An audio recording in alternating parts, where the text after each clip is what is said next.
dans l'émission Parole de Femmes. Nous parlons du service cette semaine. Comment servir avec efficacité. Et nous allons poursuivre sur ce sujet passionnant avec notre ami Stéphane Kelly. Bonjour, Pasteur Stéphane. Bonjour, Pasteur Stéphane. Merci Annabelle. De rien, je t'en prie. Très heureux que tu me reçoies ici à Parole de Femme, très honoré. C'est réciproque, c'est réciproque. C'est réciproque, vraiment. Dis-le encore, vas-y. Et oui, j'aimerais ajouter qu'on passe une très belle semaine avec toi. Oui. Merci Mathilde. Il Merci, gloire à Dieu pour Mathilde qui est là. Merci Seigneur. Je suis une agente de paix. Alléluia. Il a besoin d'être rassuré, son cœur a besoin d'être rassuré. Vous devez regarder les émissions du début de la semaine pour comprendre. Non, vous devez regarder les émissions des 3 dernières années. C'est ça la réalité. Alors, comme je l'ai déjà dit, les fois d'avant, malgré ce que ce monsieur laisse paraître, on part quand même, on passe des vacances ensemble. Hein. Oui, Nos familles passent des vacances ensemble. Il y a Jérémy, heureusement, qui est là. Alléluia. Bon, je ne suis que la femme de son ami. Je m'en excuse. Mais ceci dit, tu es dans l'émission de la femme de ton ami aujourd'hui. Oui, tout à fait, Annabelle. Et nous allons continuer sur le service. Tout à fait. Aujourd'hui, on va voir comment servir, comment trouver sa place dans le service, notamment dans l'Église de façon plus spécifique, avec quel esprit servir, parce que on va voir que quelquefois on est tellement focalisé sur ce que nous on fait qu'on en oublie qu'il y a d'autres services, il y a d'autres départements, il y a d'autres personnes autour de nous qui font des choses qui sont tout aussi importantes que nous-mêmes. Et puis on va voir aussi que lorsqu'on sert dans une Église ou dans un ministère, qu'il y a une vision, il y a une ADN et qu'on doit absolument savoir c'est laquelle et qu'on doit aussi apprendre à travailler dans cette vision. Est-ce exact? Tout à fait, Annabelle. Oui, en fait, souvent j'ai remarqué que quand les gens servent dans un service, ils sont très nombrilistes. Ça veut dire, par exemple, leur service, c'est le plus important. Souvent, les gens viennent me dire, par exemple, ils ont besoin de la salle pour une répétition de chorale. Et ce jour-là, il y a une répétition pour les enfants où il y a de l'intercession. Les gens disent, mais le plus important, c'est quand même la louange. Il faut libérer le lieu pour la louange. Et en fait, je crois que la maturité spirituelle, c'est comprendre qu'on est un corps, comme on a vu cette semaine, et que chaque membre est important dans le corps. Je relis rapidement 1 Corinthiens 12, versets 20-22. Maintenant donc, il y a plusieurs membres. Donc, tu n'es pas le seul membre, il y a plusieurs membres. Et un seul corps, par contre. L'œil ne peut pas dire à la main « je n'ai pas besoin de toi », ni la tête dire aux pieds « je n'ai pas besoin de vous », mais bien plutôt les membres du corps, qui paraissent même les plus faibles, sont nécessaires. Et je prenais cet exemple lors de la première émission, j'ai besoin de mon petit doigt pour me gratter l'oreille, j'ai besoin de mon pouce pour tenir ma fourchette, et même si c'est des petits membres, ils sont quand même nécessaires dans le corps. Et quelqu'un qui va grandir dans le service, il va comprendre qu'on est ensemble dans la même vision. Par exemple, on prenait l'exemple de la louange cette semaine. Et ceux qui servent dans la louange doivent avoir une très bonne collaboration avec ceux qui sont dans la sono. Et c'est pas juste on tient la couverture pour nous, mais on sert avec la vision totale du corps. Ceux qui, par exemple, fonctionnent dans le département de l'évangélisation, qui vont dans les rues de manière régulière pour évangéliser, doivent vraiment avoir une complémentarité avec le département de l'intercession. Parce que sans intercession, l'évangélisation de rue ne marche pas très très bien en réalité. Et tous les services finalement se complètent. Donc c'est important d'arrêter de dire mon service c'est le plus important, on est un corps et chaque membre du corps est nécessaire. Et ça je crois que c'est super important de le dire. Pareil, des fois j'entends des gens qui me disent par exemple, j'ouvre une parenthèse Annabelle, hein, que notre église... Tu es chez toi ici, tu es chez toi. Oh, alléluia. 3 petits points, vas-y, retour à la ligne. Merci Annabelle, merci. CTRL Z. Alors, des fois, les gens me disent, notre église est une église de louange. Mais je crois que dans la parole de Dieu, il n'y a pas une église de louange. L'église, elle est complète, en fait. Dans une église locale, il doit y avoir la louange, il doit y avoir l'adoration, il doit y avoir la guérison, il doit y avoir l'évangélisation, il doit y avoir l'enseignement. Et je pense que c'est une église aussi mature et stable qu'une église complète. Donc, il faut vraiment penser aussi aux autres. Voilà, donc je fais un parenthèse. Tu disais quoi, Annabelle? Tu voulais parler? Je t'ai coupé la parole. Bah, écoute, merci. Si tu me donnes la parole, je la prends. Ça fait suite à ce que tu disais hier, une fois qu'on découvre finalement notre identité en tant que membre, ce à quoi je sers, ce à quoi Dieu m'appelle, on l'accepte avec joie et aussi on reconnaît que c'est une grâce, que c'est pas par nous-mêmes et que c'est pas à cause de nous qu'on n'est pas quelqu'un de particulier parce que Dieu a fait grâce à tout le monde et d'une façon ou d'une autre. Et du coup, ça nous permet de nous rappeler que... Elle est passionnante, hein? Ah, mais c'est beau d'éternuer avec autant de classe. Moi, ça fait pas ça. Ça, c'est presque sans bruit. Oui, on aurait dû reprendre l'émission, c'est sûr.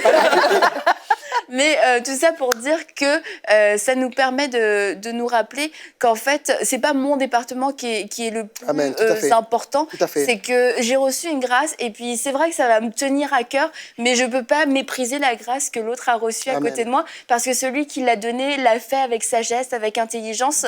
Et si, encore une fois, on se rappelle qui est la tête, on va se soumettre et on va reconnaître et on va valoriser et honorer les ministères qui sont autour de nous. Amen. Les services qui sont autour de nous. Ouais, et Pasteur Stéphane a parlé de la complémentarité.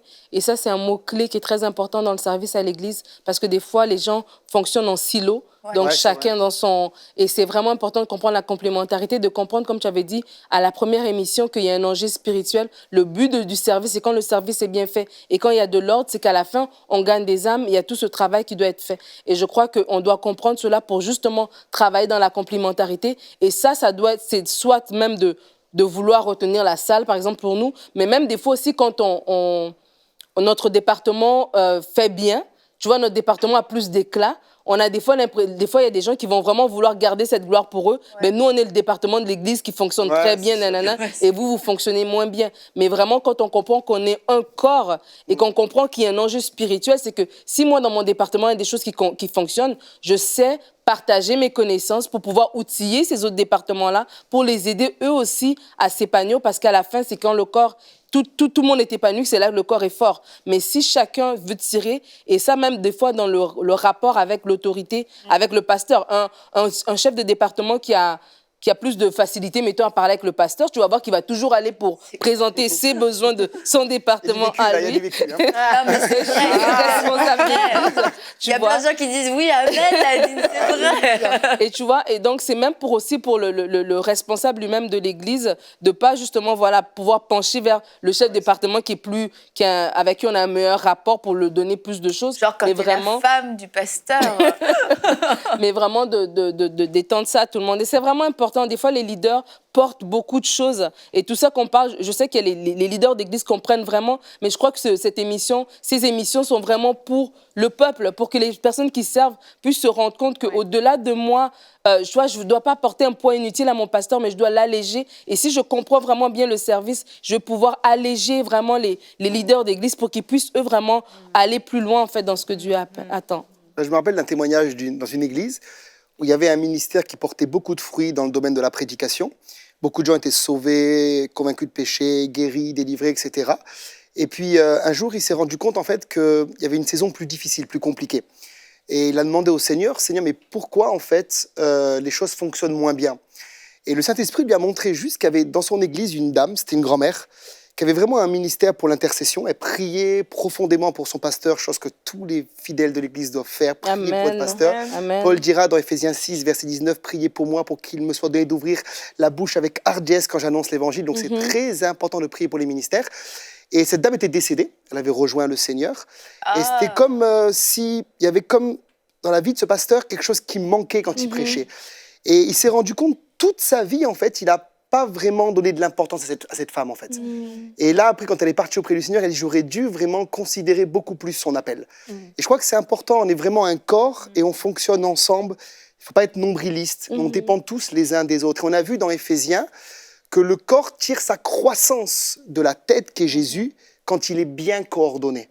Donc on fonctionne ensemble, il n'y a pas juste un service qui est important, mais on est tous bien coordonnés. Et ça, c'est un corps qui est bien aligné sur la parole de Dieu. Et je crois que... Je peux continuer, Annabelle? C'est bon? Je veux peut-être dire quelque chose par rapport à ça. C'est que c'est important de réfléchir quand on sert à être des facilitateurs pour que le tout soit justement bien coordonné, parce que quand on tire la couverture de son côté, on n'a pas ce réflexe d'être un facilitateur dans l'Église. Et moi, pour ce que j'ai déjà eu à voir, c'est que quelquefois, on réalise, on sait que vraiment on est la même Église, on est le même corps, mais dans les faits, dans la façon de fonctionner des départements, c'est souvent tellement différent que on en vient au fait que de penser que l'autre tire plus la couverture de son côté, en fait. Mais ça ne part pas forcément même d'une mauvaise intention. C'est juste que dans les faits, tellement les choses ne sont pas faciles les uns pour les autres qu'on se retrouve presque en conflit. Ouais. Et il faut qu'on réussisse à penser, en fait, les églises de sorte que chaque département soit un facilitateur pour l'autre. Qu'on enseigne l'amour, j'ai envie de dire, pour justement permettre que les choses se font pour pouvoir asseoir le service d'une certaine manière. Quand on comprend qu'on a un facilitateur, on comprend que la personne qui vient en face de moi, que ce soit en tant que département, que ce soit en tant qu'être humain, tout simplement, cette personne, mon rôle est de faciliter sa tâche. Et là, ça change notre perception. Notre premier rôle n'est pas de d'abord faire tout ce qu'on doit faire comme ça nous arrange nous, mais c'est faire les choses qu'on doit faire, mais de sorte que l'autre en face aussi ne soit pas frustré. C'est pour ça que je parle d'amour, parce que la Bible nous dit de considérer les intérêts des autres, en fait. C'est de faire en sorte que même dans mon service, l'intérêt de l'autre puisse être considéré, bien même plus que la tâche parfois que j'ai à faire. Et c'est ce que ça prend aussi dans les églises, c'est juste de dire, moi, je serai un facilitateur. Je serai un facilitateur dans mon service, dans mon environnement. J'en profite pour honorer vraiment tous ceux qui servent dans des petites tâches dans l'Église, qui ne sont pas des petites tâches en réalité, mais qu'on ne voit pas trop. Et on veut aussi les honorer, je pense, ceux qui font le ménage. Moi, j'ai une église où quand je rentre, tout est propre, tout est nickel, tout est bien rangé. Et vraiment, je veux honorer ces gens-là. Parce que vraiment, si la salle n'est pas propre, par exemple, ben, on fait de l'évangélisation, les gens gagnent des gens. Ils viennent à l'église, ils voient une salle qui est vraiment désordonnée, ben, ce n'est pas une bonne image de l'évangile. On a aussi une coordinatrice de culte, elle fait un boulot très difficile, elle s'occupe de voir si tout est bien réglé, si les gens ont bien reçu les bouteilles d'eau, etc. Mais heureusement qu'elle est là, elle met vraiment de l'ordre dans l'église. Donc c'est super important. Et je crois que la vision complète du corps, c'est servir aussi avec la vision du fait que dans mon service, Dieu a établi des responsables. Donc, on a vu ensemble qu'il y a les 5 ministères, on va en parler rapidement après. Et les ministères établissent des anciens, et puis après, il y a les diacres. Et je crois qu'il faut respecter aussi les responsables que Dieu a mis dans nos vies. Il y a un passage dans Matthieu 8, verset 9, c'est l'exemple du centenier, qui va dire « Car moi qui suis soumis à des supérieurs, j'ai des soldats sous mes ordres. Je dis à l'un va, et il va, à l'autre viens, et il vient. À mon serviteur fais cela, et il le fait. » Et on voit que cet homme, il avait une autorité. Il dit à l'un va et il va, à l'autre vient et il vient, à l'autre fait cela et il fait cela. Mais l'autorité lui vient du fait qu'il est soumis à des supérieurs. Et il y a beaucoup de gens qui n'ont pas d'autorité dans leur service parce qu'ils n'ont pas de soumission aux supérieurs. Et je crois que c'est important, ne soyez pas frustrés si dans l'Église, Dieu a placé des responsables au-dessus de tous les départements. Par exemple, souvent, je dis aux gens, si vous travaillez dans la louange, ben, vous n'êtes pas indépendant. Vous avez un responsable et vous devez informer le responsable s'il y a quelque chose qui se passe, avant d'informer d'abord le pasteur, surtout pas la nuit s'il vous plaît, mais informez d'abord votre responsable et soyez aussi soumis. Et même s'il y a des idées des fois qu'il reçoit de la part du Seigneur dont vous n'adhérez pas, c'est ça aussi la soumission. Les gens me disent des fois je suis soumis tant que je suis d'accord. C'est pas la vraie soumission. La vraie soumission, c'est justement quand tu n'es pas d'accord. On va voir vraiment si tu te soumets. Je crois qu'il y a une grâce quand on est soumis comme ça. Il y a quelques temps, j'étais dans une conférence, il y a eu un temps de questions-réponses. Et une sœur a partagé ses questionnements quant à sa participation dans l'équipe de louange. Elle dit on chante des chants qui, moi, ne me conviennent pas. C'est pas des chants que j'aime, c'est pas des chants qui me transportent, c'est pas des chants qui me font du bien. Et alors, qu'est-ce que je dois faire? Et elle ajoutait aussi qu'elle-même composait des chants et qu'elle aurait aimé chanter ces chants dans l'équipe de la louange. Message subliminal. Non, il n'y avait rien de subliminal. Ça avait le mérite d'être très, très clair. Et donc, on a pu répondre. Et franchement, je salue le courage de cette femme d'avoir osé poser sa question, parce qu'en fait, ça semblait assez culotté de poser une question comme ça. Tu te dis, bah quand même.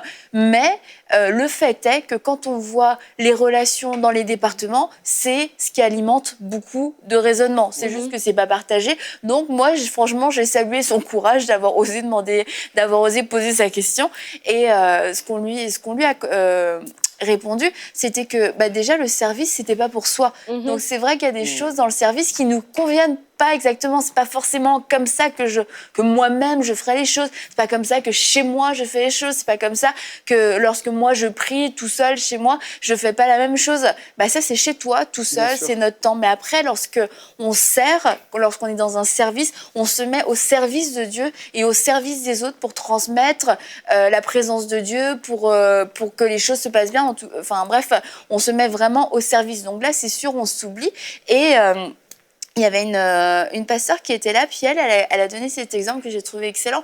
Elle disait qu'elle-même composait, mais que dans son église, on ne chantait pas ses chants parce que ces chants ne correspondaient pas à la vision de son église, qui était pourtant son église avec son pasteur. Mais elle dit, moi-même, j'ai dû apprendre à servir dans la vision de mon église. Ça ne veut pas dire que je ne peux rien faire en dehors de cette vision, mais lorsque je suis à l'église, eh bien, je me soumets à cette vision et mon don, mon service doit correspondre à la vision et c'est pas l'inverse. En fait, c'est pas la vision qui s'adapte à moi, c'est moi qui m'adapte à la vision. Bien sûr, et donc les gens, comme tu disais, doivent se sentir libres aussi d'aller parler à leurs responsables. Il doit y avoir quand même une communion entre le responsable et ceux qui servent.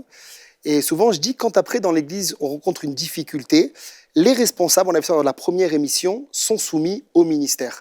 Des fois, dans les églises, je suis étonné de voir que dans le domaine du service, il y a un souci, par exemple, grave, et les ministères sont les derniers informés du souci.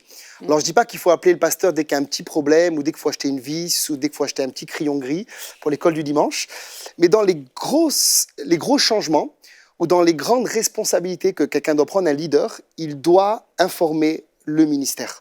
Et c'est très, très important. Pourquoi ? Parce que les responsables sont aussi sous l'autorité des ministères. Et il y a une protection, je crois, surnaturelle qui se manifeste comme ça, mais il y a aussi une onction déléguée. C'est-à-dire que, je crois que c'était toi, Nadine, qui avait pris cet exemple du psaume 133, où l'huile coule sur la tête, sur la barbe et sur le bord du vêtement. Et c'est vraiment pour moi la hiérarchie divine. C'est-à-dire que quand les choses fonctionnent comme ça, avec la vision complète du corps, chacun est à sa place, les gens servent sous l'onction du ministère. Et on voit cet exemple dans Nombre 11, verset 25. « L'Éternel descendit dans la nuée et parla à Moïse. Il prit de l'esprit qui était sur lui et le mit sur les 70 anciens, donc les responsables.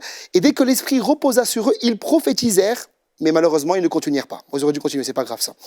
Deutéronome 34, verset 9. « Josué, fils de Nun, donc le prochain leader après Moïse, était rempli de l'esprit de sagesse, pas par hasard, car Moïse avait posé ses mains sur lui, les enfants d'Israël lui obéirent et se conformèrent aux ordres que l'Éternel avait donnés à Moïse. » Et je crois qu'il y a une délégation d'onction qui vient sur les responsables quand ils sont dans la vision du ministère. Voilà pourquoi j'encourage vraiment les pasteurs à prendre du temps avec les leaders et à prier avec eux. Personnellement, et aussi à communiquer la vision. Communiquer la vision. Mais déjà, prier pour eux pour l'onction. Je vois par exemple, il y a beaucoup de gens qui ont du mal dans les cultes, dans l'adoration, à avoir des percées dans l'onction.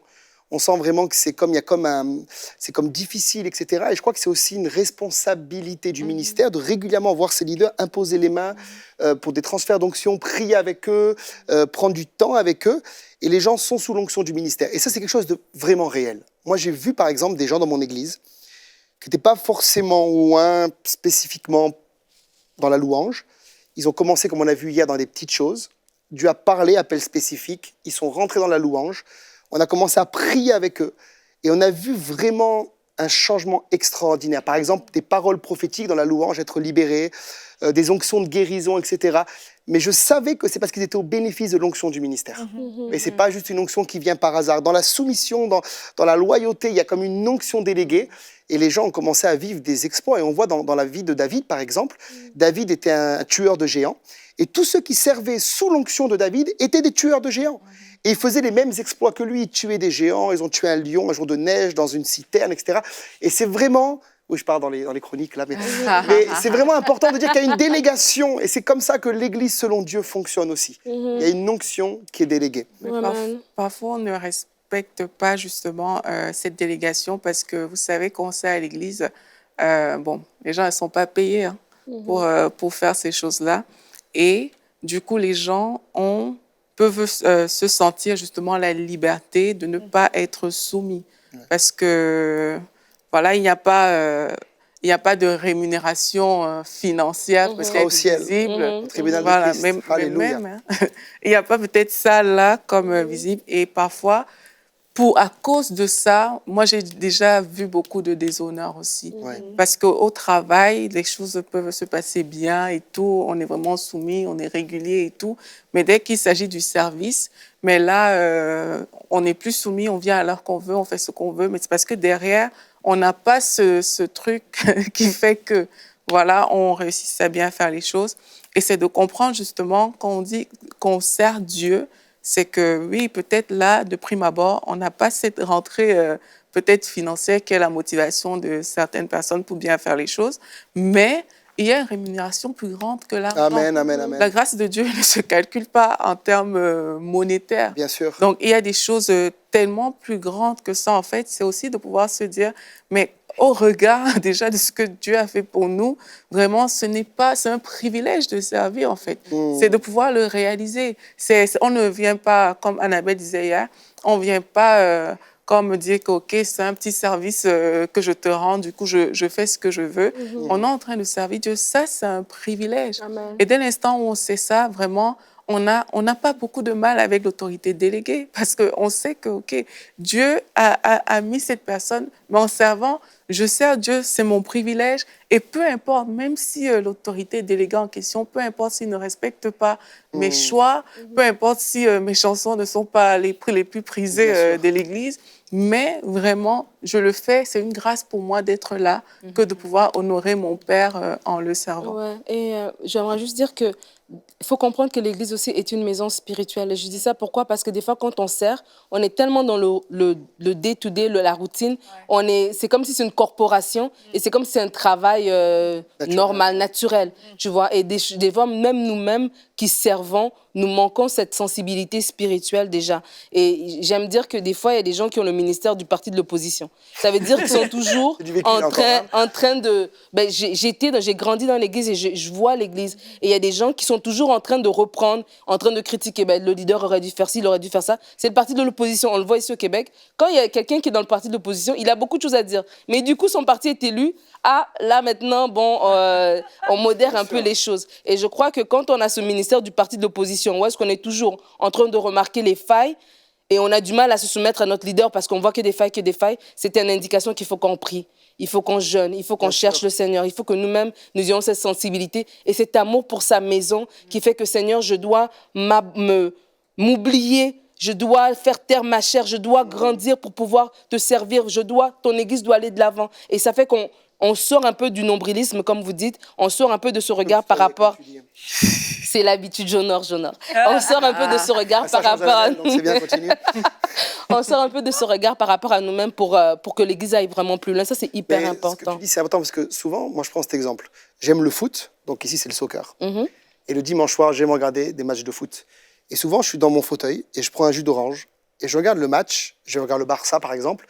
Et il y a un joueur qui loupe une action et je dis purée, mais il a loupé l'action. Il aurait dû faire ça quand même.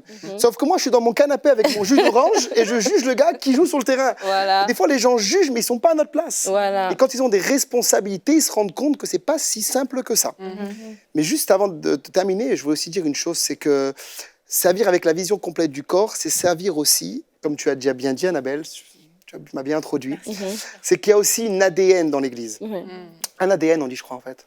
Moi, j'aurais dit un ADN, ouais, un ADN.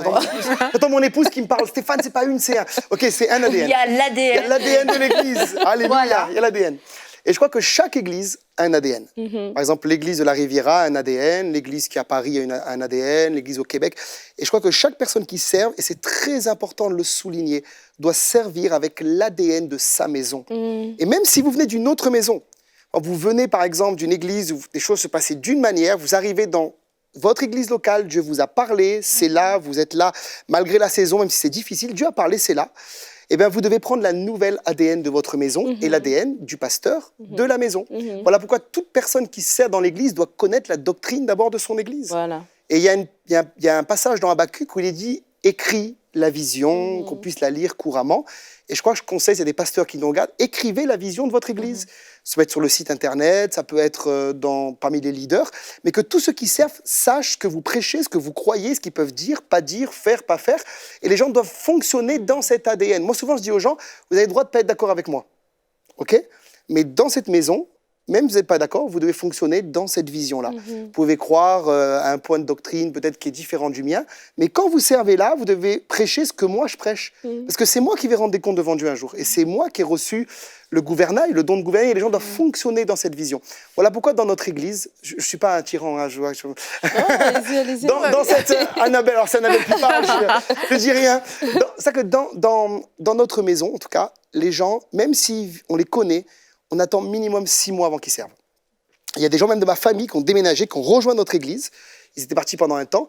Et je les ai mis pendant 6 mois, tranquilles, à reprendre une bouffée d'air, et à reprendre l'ADN de l'Église. Et au bout de 6 mois, je les ai mis dans un service. Parce que je veux que les gens servent sous notre onction et dans notre ADN et dans notre vision. Quand on sert, c'est vraiment pour décharger. Oui. Décharger, on ne devrait pas être un souci additionnel, mais on devrait être là pour faciliter le travail et contribuer à l'ordre de la maison. Et souvent, justement, il y a des gens qui viennent et qui sont le parti de l'opposition et vraiment, ça cause plus de soucis au pasteur, à son épouse, au leadership, que ça aide, que ça procure une grâce vraiment à l'Église. Et on doit être là vraiment pour alléger, pour vraiment être si je suis dans la vision de l'Église, si je marche en soumission et par amour avec mon leadership, je vais être capable justement d'être cette aide et vraiment d'alléger la tâche et de faire quelque chose qui contribue à la maison parce que je l'aime, parce que c'est ma maison, et pas parce que je suis d'accord sur tout, que j'ai raison, mais vraiment parce que c'est ma maison, je l'aime et je veux servir avec un cœur vraiment comme... On peut prier comme pour le Seigneur. On peut prier, quand je dis on peut, c'est que les personnes qui ont de la difficulté à manifester l'amour à leurs responsables, pasteurs et tout. 30 secondes pour prier, vas-y. Mon point n'est pas de prier pour les gens. Mince. Mon point, c'est de dire aux gens que quand tu as un souci de la sorte, parce que ça peut arriver que voilà, ton responsable n'est pas forcément ton meilleur ami et tout, et que tu sens que peut-être ton pasteur, tu as du mal, mais il faut prier pour ça. Et je crois vraiment que quand on prie pour ça, le Seigneur donne la grâce de la soumission, Amen. Mais aussi le cœur est ouvert pour pouvoir faire tout ce qu'on nous a demandé de faire. Si je peux rajouter, même si vous venez d'une grande église, les gens qui viennent de grandes églises, ils vont dans une église plus petite et ils disent au pasteur, dans mon église, avant, on faisait comme ça. Mon pasteur faisait comme ça. Oui, mais maintenant, tu es dans cette église. Et tu dois apprendre la vision de cette église et prendre l'ADN de cette église. Et même si des choses ne correspondent pas à ce que tu as vécu avant, c'était peut-être excellent avant, il y a aussi des bonnes choses dans l'église dans laquelle tu es. Et il faut apprendre à recevoir cette grâce. Et puis, il faut aussi se rappeler on devrait tous être dans une église, mais ça reste un choix volontaire que d'être dans une église. Et de ce choix volontaire va découler aussi, normalement, une soumission. Donc, moi, je dis ça et je dis rien.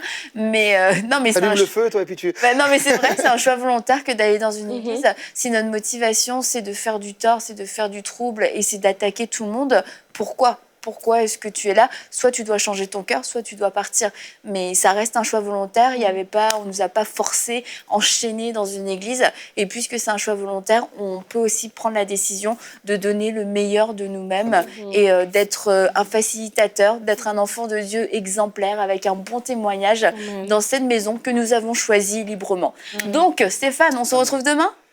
Écoute, maintenant qu'on est là, il faut aller jusqu'au bout. Les gens ont compassion de moi aujourd'hui. Alors, on se retrouve demain pour une prochaine émission de Paroles de Femmes.